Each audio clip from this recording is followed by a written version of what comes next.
Assalamualaikum warahmatullahi wabarakatuh. Perkenalkan, kami peneliti dari Fakultas Psikologi Universitas Muhammadiyah Purwokerto. Di sini kami akan melakukan pemaparan artikel terkait peran grow mindset dan self-compassion terhadap subjective well-being pada remaja. Di sini, saya sebagai presenter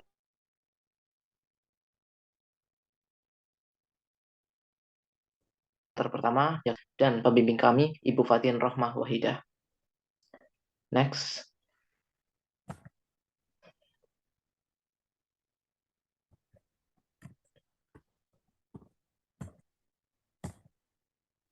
Oke, pada pemaparan kali ini kita akan membahas terkait abstrak, lalu isi, lalu pendahuluan, metode, teknik analisis, diskusi, dan kesimpulan. Yang pertama, kita menuju ke pembahasan abstrak.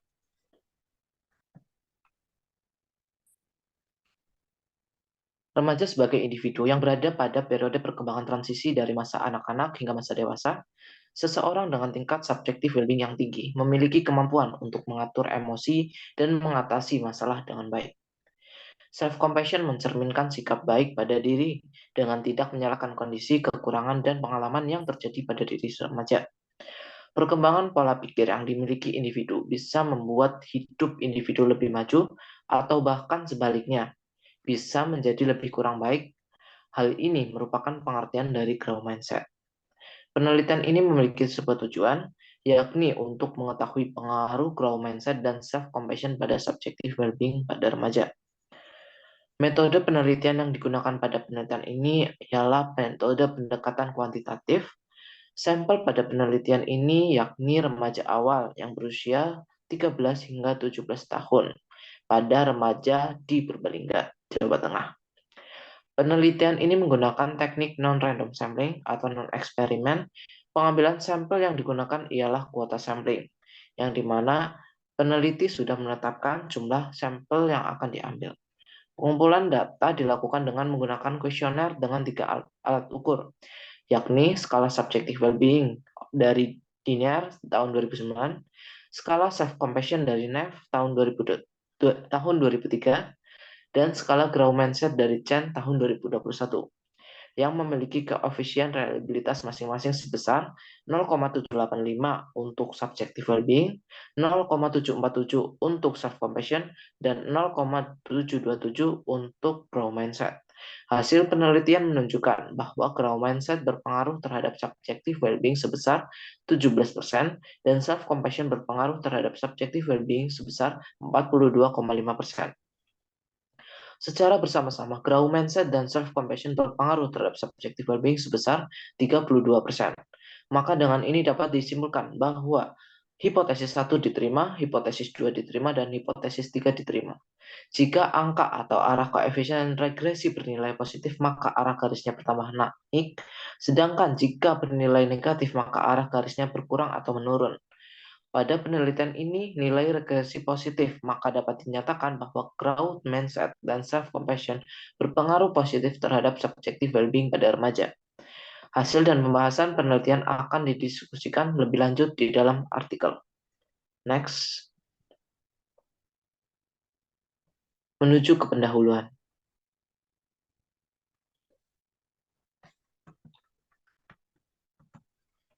Masa remaja adalah Masa remaja adalah tahap kehidupan antara masa kanak-kanak dan dewasa yang dimiliki atau ditandai dengan pertumbuhan dan perkembangan fisik dan psikologis. Harlock 1990 mengatakan masa remaja dibagi menjadi 2 kategori, antara lain remaja awal yang berlangsung dari usia 13 hingga 17 tahun dan remaja akhir yang berkisar dari 17 hingga 18 tahun.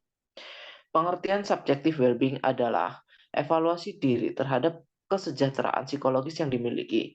Dalam konteks subjective well-being, seseorang dianggap memiliki kesejahteraan psikologis yang baik ketika ia merasa gembira secara emosional dan merasa puas secara kognitif dengan kehidupannya. Penerimaan diri dengan penuh kasih sayang dapat menciptakan perasaan cinta pada diri sendiri atau bisa dikenal dengan self-compassion, menurut Kawitri, Listiandini, dan Rahmatika tahun 2020. Next. Growth mindset, yaitu perkembangan pola pikir yang dimiliki individu. Pola pikir ini bisa membuat hidup individu lebih maju atau bahkan sebaliknya menjadi lebih kurang baik atau lebih buruk. Terlepas dari berkembangnya berbagai literatur yang berkaitan dengan penelitian ini dapat dikatakan masih jarang dikemukakan di Indonesia. Oleh karena itu, kami sebagai peneliti ingin tahu bagaimana growth mindset dan self-compassion ini dapat berpengaruh positif terhadap subjective well-being. Next. Nah, di sini kami sebagai peneliti mengusungkan hipotesis yang akan kami ajukan dalam analisis regresi linear berganda. Antara lain, hipotesis 1, ada pengaruh growth mindset terhadap subjective well-being pada remaja. Lalu yang kedua, ada pengaruh self-compassion terhadap subjective well-being pada remaja. Lalu yang ketiga, terdapat pengaruh growth mindset dan self-compassion terhadap subjective well-being pada remaja. Next, kita masuk ke pembahasan metode. Nah, metode penelitian yang kami gunakan pada penelitian kali ini yakni metode pendekatan kuantitatif dengan desain korelasi. Dalam penelitian ini, peneliti menggunakan survei deskriptif untuk mengetahui seberapa besar sih pengaruh growth mindset dan self-compassion terhadap subjective well-being pada remaja. Kemudian lanjut ke pembahasan responden. Responden pada penelitian kali ini ialah remaja dengan rentang usia 13 hingga 17 tahun di Purbalingga, Jawa Tengah. Pemilihan responden ini dilakukan dengan menggunakan teknik non-random sampling atau teknik non-eksperimen dengan jenis kuota sampling. Jumlah responden yang berpartisipasi dalam penelitian ini yakni 100 responden. Responden ini juga diminta untuk mengisi beberapa data demografi seperti usia, jenis kelamin, dan pendidikan. Selanjutnya pembahasan terkait instrumen. Alat yang digunakan dalam penelitian ini adalah kuesioner atau angket yang menggunakan skala Likert. Menurut Sugiono tahun 2015, skala Likert adalah skala yang digunakan untuk mengukur sikap, persepsi, dan pandangan seseorang terhadap fenomena sosial. Dalam penelitian ini, terdapat 4 pilihan alternatif jawaban yang disajikan kepada responden untuk memberikan respon atas pernyataan yang diberikan. Seperti poin 4 itu sangat setuju, poin 3 itu sangat ragu atau terbilang netral, lalu poin kedua itu kurang setuju, dan poin pertama tidak setuju. Nah, terdapat 3 alat ukur dalam penelitian yang kami lakukan. Yang pertama ada skala subjective well-being dari Diener 2019. Maaf, tahun 2009. Melalui websitenya, skala ini memiliki 17 item di mana responden diminta untuk bereaksi sesuai dengan kondisi saat itu. Pernyataan tentang komponen kognitif dan afeksi. Jadi, responden akan mengisi terkait komponen kognitif dan afeksi pada diri. Setelah dilakukan tryout kepada 40 remaja di Purbalingga, diperoleh hasil validitas bahwa terdapat 15 item valid dan 2 item tidak valid pada skala subjective well-being. Untuk item yang tidak valid selanjutnya akan dihapus dalam melakukan analisis data nanti. Lalu untuk uji reliabilitas alpha Cronbach dikemukakan hasil sebesar 0,785. Lalu untuk skala self compassion ini dibentuk oleh NEF tahun 2003 yang diterjemahkan oleh Sugianto, Suwartono, dan Sutanto tahun 2020. Skala ini memiliki 26 item. Item pada kuesioner ini terkait cinta diri, evaluasi diri, kesendirian, kesadaran diri, dan identifikasi berlebih dengan orang tersebut. Setelah dilakukan tryout kepada 40 remaja, diperoleh bahwa uji validitas terdapat 18 item yang valid dan 8 item yang tidak valid pada skala self-compassion. Lalu, Pada uji reliabilitas alpha Cronbach dikemukakan bahwa self-compassion memiliki alpha Cronbach sebesar 0,747. Selanjutnya, ada skala Grau Mindset yang diadaptasi dari Chen Handing, Wanzhou, Xin Weiwei, dan John tahun 2021 dengan jumlah item 18. Item pada kuesioner ini memiliki aspek seperti motivasi, sikap tantangan, kesulitan, dan pola pikir positif. Setelah dilakukan tryout kepada 40 remaja, uji validitas mengatakan bahwa 14 item valid dan 4 item tidak valid pada skala Grau Mindset ini. Item yang tidak valid ini lalu akan dihapus pada pengujian selanjutnya. Kemudian, pada uji reliabilitas alpha Cronbach, Grau Mindset memiliki 0,727. Selanjutnya, untuk teknik analisis data akan dipaparkan oleh teman saya. Baik, selanjutnya saya merupakan presenter kedua. Saya Sania Finaliasas dari Fakultas Psikologi Universitas Muhammadiyah Purwokerto. Akan memaparkan teknik analisis data. Setelah data terkumpul, dari hasil kuesioner kemudian dilakukan scoring dan analisis secara deskriptif dari data demografi.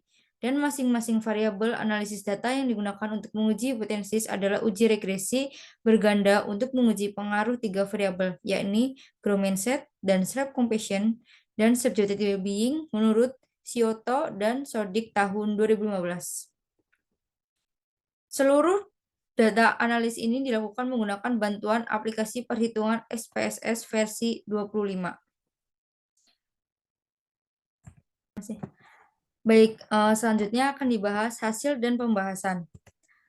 Hasil dan pembahasan. Berdasarkan uji normalitas Kolmogorov-Smirnov test diketahui bahwa nilai signifikan ASIP-6 hasilnya 2 mean tailed sebesar 0,200 yang artinya lebih dari 0,5. Maka dapat disimpulkan bahwa data berdistribusi normal. Dengan demikian, asumsi atau persyaratan normalitas dalam model uji regresi ini sudah terpenuhi. Maka mengacu pada dasar pengambilan keputusan dalam uji multikotaris dapat disimpulkan bahwa tidak terjadi gejala multikoris dalam model regresi. Karena diketahui bahwa berdasarkan tabel di atas diketahui bahwa koefisien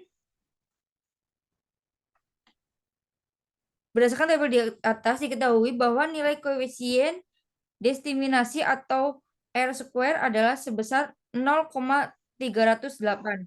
Besarnya angka koefisien determinasi R-square adalah 0,308 atau sama dengan 30,8%. Angka tersebut mengandung arti bahwa self-compassion berpengaruh terhadap subjective well-being sehingga besar 30,8%, sedangkan sisanya 100% dikurangi 30,8% sama dengan 69,2% dipengaruhi oleh variabel lain di luar persamaan regresi ini atau variabel yang tidak diteliti. Lalu, untuk hipotesis 1, berdasarkan tabel di atas diketahui nilai koefisien determinasi atau R-square adalah sebesar 0,046. Besarnya angka koefisien determinasi R-square adalah 0,046 atau sama dengan 4,6%. Angka tersebut mengandung arti bahwa growth mindset berpengaruh terhadap subjectivity well-being sebesar 4,6%. Sedangkan sisanya 100% dikurangi 4,6% sama dengan 95,4% dipengaruhi oleh variabel lain di luar persamaan regresi itu atau variabel yang tidak diteliti.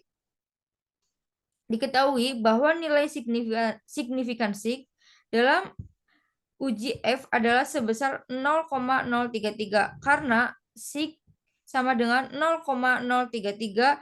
Keputusan dalam uji F dapat disimpulkan bahwa growth mindset berpengaruh terhadap subjectivity well-being. Untuk hipotesis 2, berdasarkan tabel di atas diketahui nilai koefisien diskriminasi atau R-square adalah sebesar 0,308. Besarnya angka koefisien diskriminasi R square adalah 0,308 atau sama dengan 30,8%. Angka tersebut mengandung arti bahwa self-compassion terdapat pengaruh terhadap subjectivity well-being yang berarti signifikan.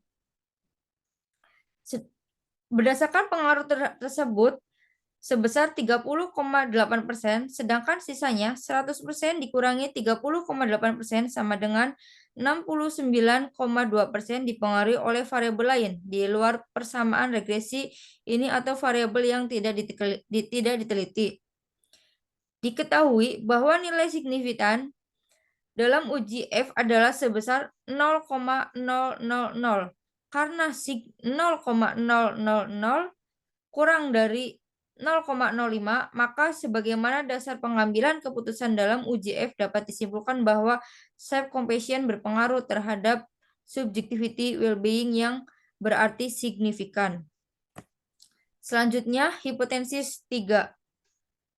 Berdasarkan tabel di atas, diketahui nilai koefisien diskriminasi atau R square adalah sebesar 0,32.